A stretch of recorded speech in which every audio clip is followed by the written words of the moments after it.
ভিডিওতে দেখা যাচ্ছে যে একটা মহিলা, সে দুটো তার স্বামী, সে দুটো বিয়ে করেছে এবং তারপরে সে প্রেগনেন্ট। সমাজ কতটা জঘন্য হয়ে গেছে যে একটা মহিলা সে দুজনকে বিয়ে করছে এবং তারপরে সে প্রেগনেন্ট হচ্ছে।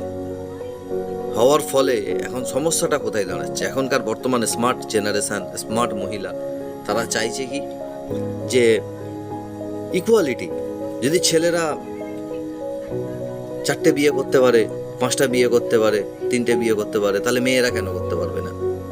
কিন্তু বোন, তোমরা বিয়ে করো, সমস্যা নেই, কিন্তু বিয়ের পরে তোমাদের পেটে যে বাচ্চা আসবে, তোমরা যখন প্রেগনেন্ট হবে, তখন কিভাবে আইডেন্টিফাই করবে যে ওই বাচ্চার বাবা কে?